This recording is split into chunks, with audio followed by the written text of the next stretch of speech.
Benvenuti a questa nuova puntata di Sicilia 24 Focus, il nostro spazio di approfondimento in cui parleremo oggi di informazione, di giornalismo e anche di scenari internazionali, perché abbiamo una ospite che si chiama Viviana Mazza, che è corrispondente dall'America per il Corriere della Sera. Benvenuta Viviana. Grazie.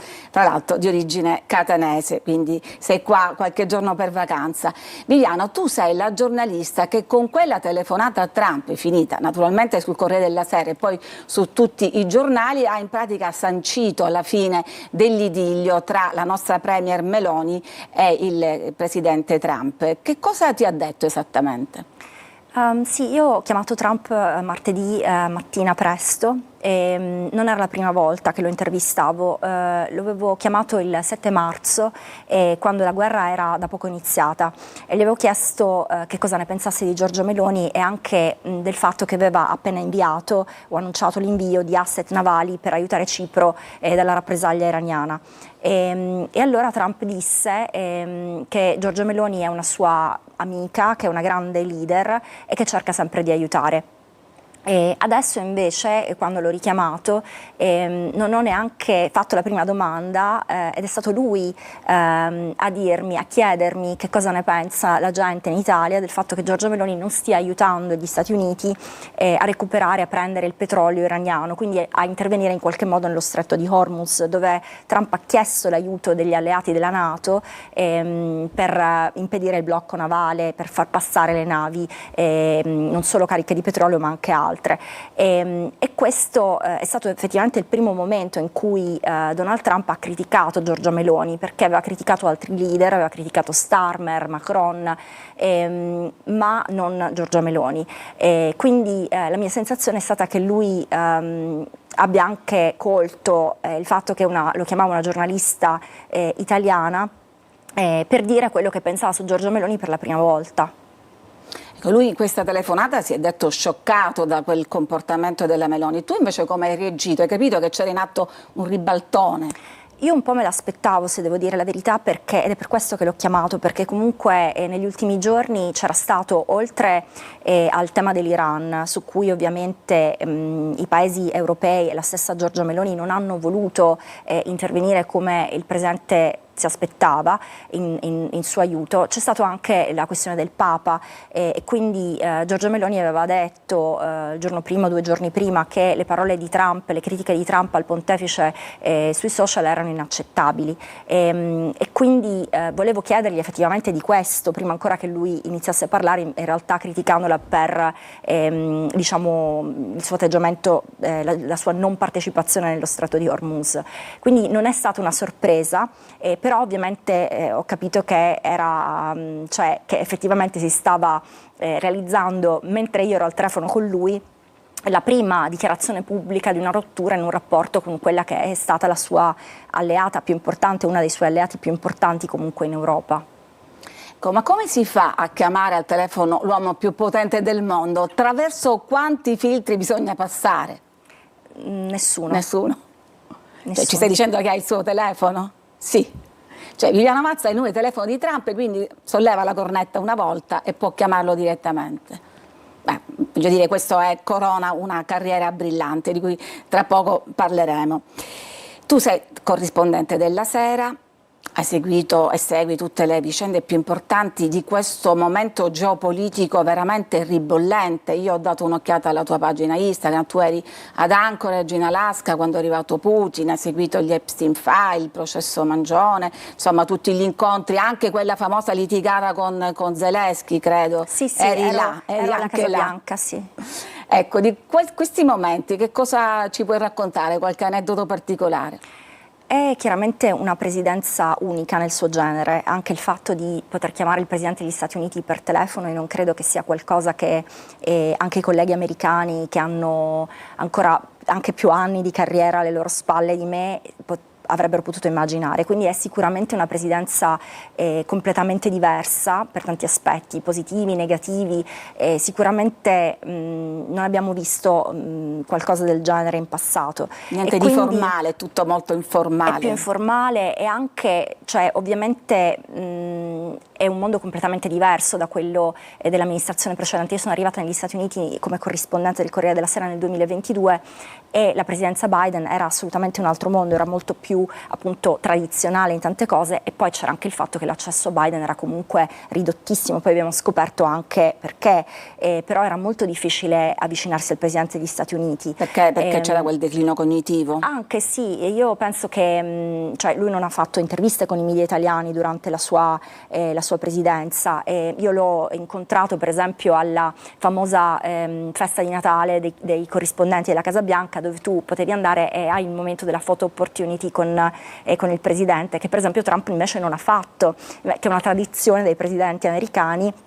E anche con i giornalisti, no? Quindi tu fai la foto, scambi una parola esatta, una battuta esatta, ma non è ovviamente un'intervista. Trump non ha fatto quello, però cioè, ti dà il suo numero di telefono. Il suo accesso non a tutti, cioè ovviamente il numero di giornalisti che hanno il suo numero di telefono è ampio ma ridotto, cioè sicuramente i giornalisti americani dei principali network, delle principali testate ce l'hanno alcuni giornalisti britannici e israeliani e ce l'ho io, però appunto sicuramente ovviamente ci sarà anche la questione, si porrà secondo me anche la questione se a un certo punto questo numero cambierà, però insomma per il momento c'è questo accesso che effettivamente è qualcosa di senza precedenti, ecco. Ecco, non sei in questo momento, il momento che sta vivendo insomma il mondo intero, non sei soltanto una giornalista, sei veramente una testimone della storia che si sta modificando sotto i nostri occhi. Ecco, appunto ti chiedo se c'è qualche momento che ti ha colpito particolarmente. Sì, tutti i momenti che tu hai citato, quindi per esempio il momento in cui Zelensky andò alla Casa Bianca e questa rottura questa strigliata in Mondovisione. Questa strigliata si realizzò davanti ai nostri occhi, o anche quando Netanyahu andò la prima volta a trovare Trump appena insediato, e Trump in conferenza stampa fece quella dichiarazione sul fatto che voleva che Gaza si potrebbe trasformare in una riviera di Gaza. Noi avevamo avuto un briefing poco prima con il portavoce della sicurezza nazionale, come avveniva già nella presidenza Biden. Noti dei giornalisti accreditati che seguono la Casa Bianca ricevono dei briefing telefonici via Zoom dai consiglieri, dai portavoce che ti preparano all'incontro successivo, e credo che quello sia stato, cioè è stato uno dei pochi se non unici che poi li hanno cancellati. Poi anche il Consiglio di Sicurezza Nazionale è stato in realtà inglobato sotto il Dipartimento di Stato di Marco Rubio in gran parte. Perché? Perché poi alla fine Trump è Trump che fa le dichiarazioni che fa, e nessuno in realtà lo può prevedere, anticipare o preparare.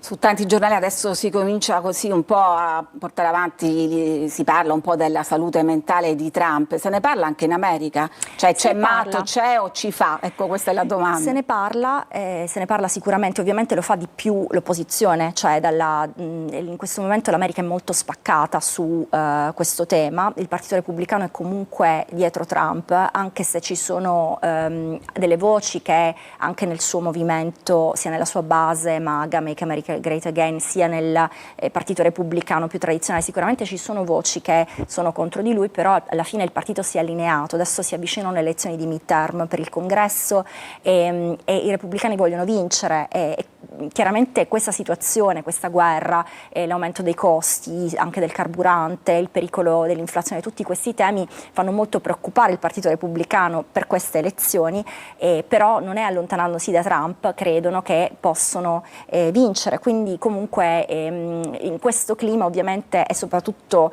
anzi è soltanto l'opposizione che tira fuori il tema ovviamente del declino mentale, mentre invece i repubblicani restano abbastanza compatti, anche se ci sono state sulla guerra delle importanti defezioni all'interno anche del suo movimento.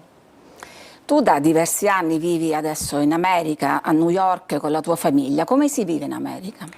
Io vivo bene in America, però c'è una grande spaccatura tra ricchi e poveri in questa società che si sta ampliando, ci sono grosse fasce di disagio ed è una realtà appunto anche di gente che appunto non può permettersi l'assistenza sanitaria, non si può permettere, quindi questo gap nella società è importante.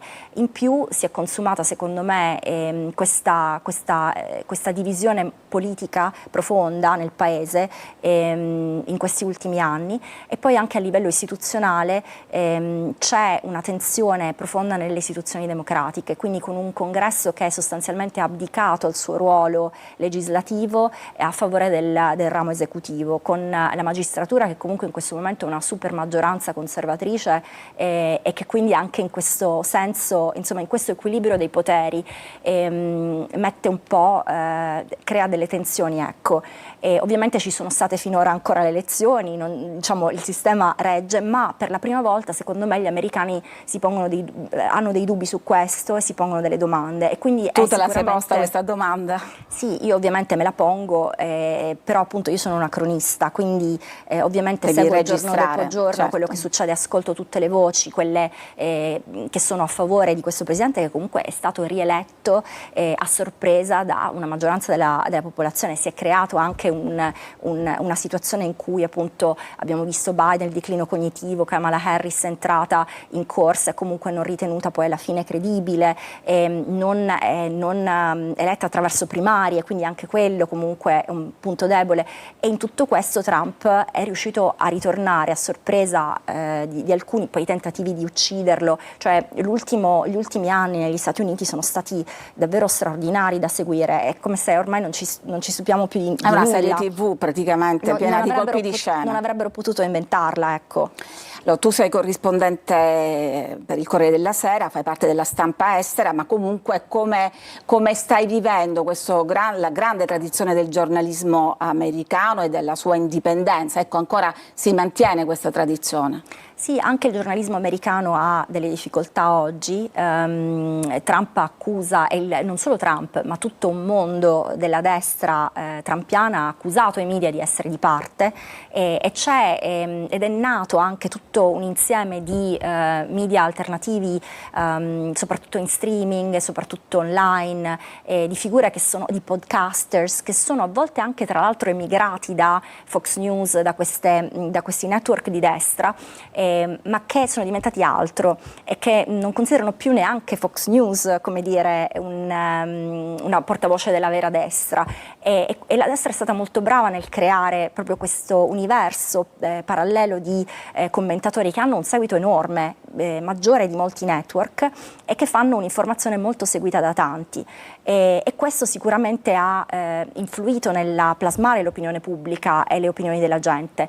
L'altro tema è ovviamente il controllo dell'informazione, di come l'informazione online viene diffusa, perché i gestori, questo è un problema discusso in America, i fornitori, ecco, per esempio, soprattutto dei social, non devono sottostare alle stesse regole a cui deve sottostare un editore del New York Times o di una rete TV come ABC News, cioè non hanno le stesse responsabilità nei confronti di contenuti terzi che vengono pubblicati. Quindi la disinformazione, la misinformazione, la cattiva informazione, questo tipo di comunicazione che chiaramente poi ha un effetto fortissimo, può avere un effetto fortissimo sull'opinione pubblica. Questo ha alterato enormemente il sistema mediatico americano, che comunque è anche molto diviso tra appunto CNN da una parte, Fox News dall'altra, ma al di là riflette un po' la spaccatura della società americana. Ma al di là, quello che voglio dire, dei media tradizionali, di questa spaccatura che c'era già, c'è tutto questo altro universo che si riflette anche nelle istituzioni, perché alla Casa Bianca ci sono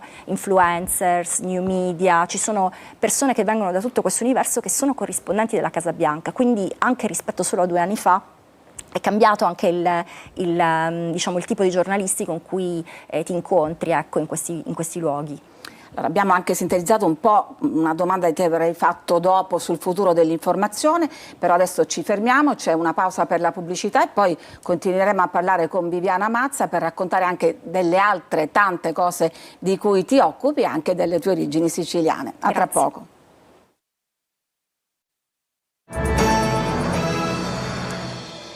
Bentrovati, continuiamo la nostra chiacchierata con Viviana Mazza, corrispondente dagli Stati Uniti del Corriere della Sera. Abbiamo scoperto che c'ha il numero diretto di Trump e ci ha fatto un po' lo scenario di quanto sta succedendo in America. Ma prima di trasferirti appunto negli USA per questo incarico hai vissuto in diverse aree del mondo, aree critiche, e hai scritto anche tanti libri, fra cui uno dedicato appunto alla storia di Malala, l'attivista pakistana premio Nobel della pace, a Mandela.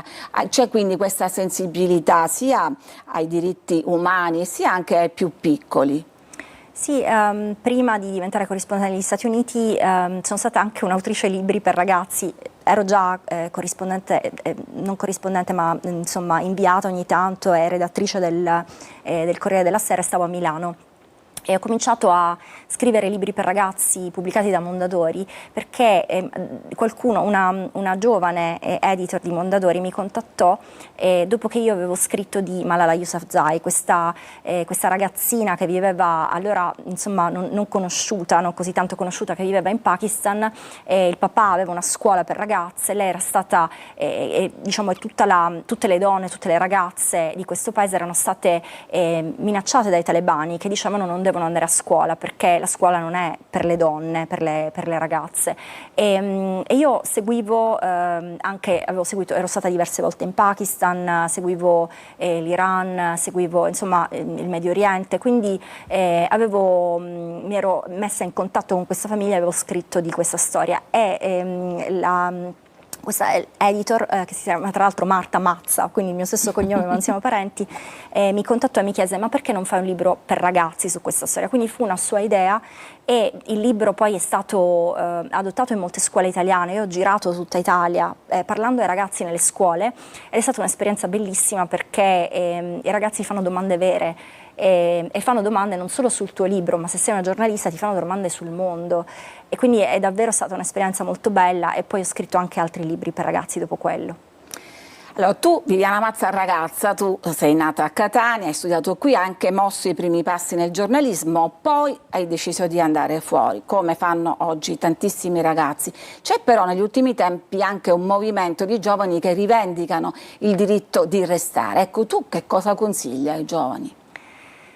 E secondo me, se hanno la possibilità di restare, questa è una terra incredibile, fantastica, dove ci sono delle cose che non troverete da nessun'altra parte. Quindi sicuramente dipende anche dal loro, cioè per ciascuno secondo me dipende da quello che tu metti in conto per se stesso, cioè da quello che vuoi realizzare, da che cosa sei bravo a fare, perché nel mio caso diciamo io ho anche un po' scoperto lungo la strada il giornalismo internazionale. E quando ero qui a Catania avevo scritto degli articoli per la Sicilia nelle pagine culturali, facevo diciamo recensioni di mostre d'arte, mi interessava l'arte, mi interessava la letteratura, erano cose che avevo studiato a scuola.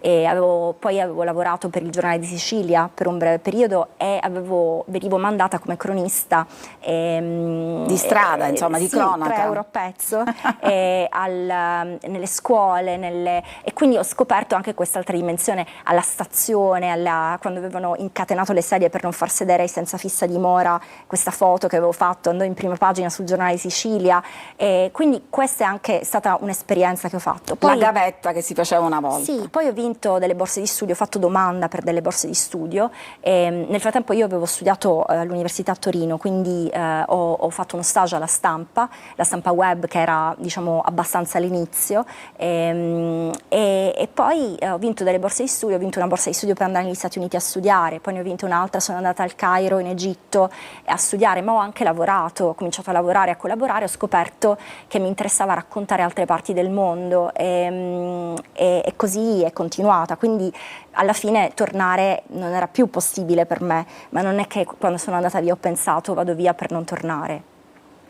È successo, poi state facendo. Tu però, l'hai detto tante volte, mantieni un legame profondo con questa terra. Sì, assolutamente, la mia famiglia è qui e torno insomma quanto più possibile, spesso a Natale, oppure ora eccezionalmente in questi giorni ad aprile, però più spesso in estate oppure a Natale.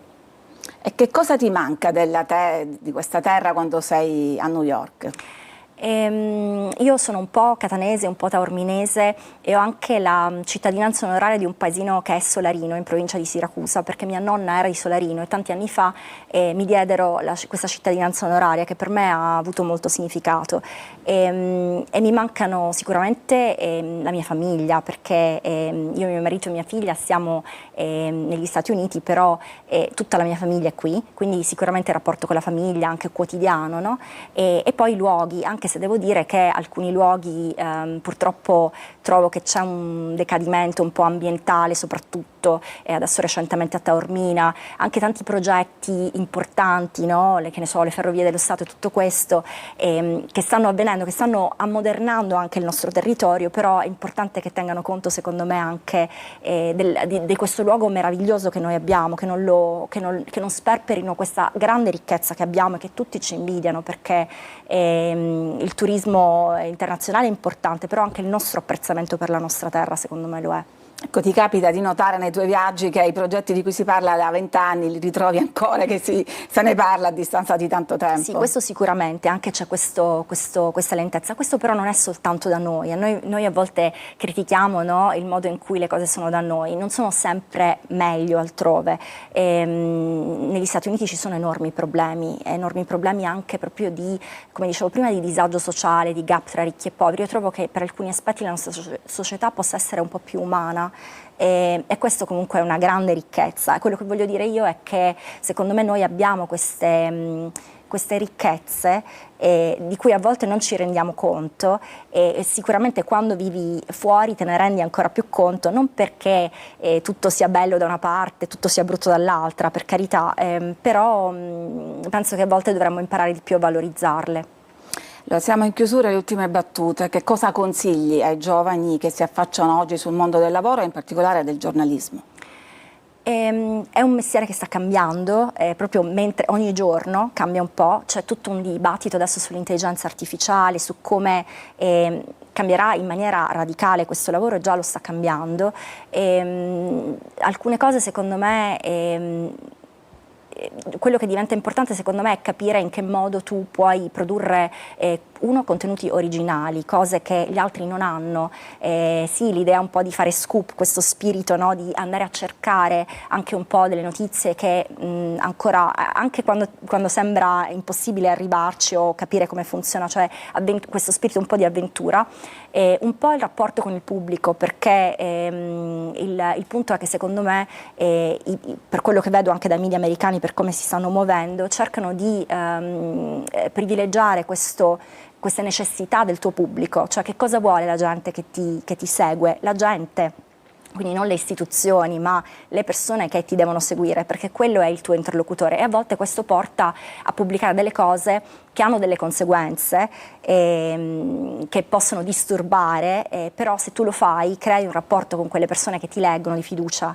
e quando tornano da te sanno che tu stai parlando a loro, non stai facendo un favore ad altri. Questo secondo me è molto importante, è anche molto difficile, perché comunque tutti ricevono pressioni fortissime, quindi l'indipendenza è un valore a cui praticamente nessuno più ci crede, quindi recuperare un valore a cui nessuno più crede è veramente un'impresa quasi impossibile, ma non del tutto impossibile. Siamo in chiusura, abbiamo iniziato questa chiacchierata con la famosa telefonata a Trump, allora quando lo chiamerai di nuovo? Bella domanda, adesso faccio aspettare un po', faccio passare un po' di tempo magari, non voglio che mi blocchi. il tuo numero.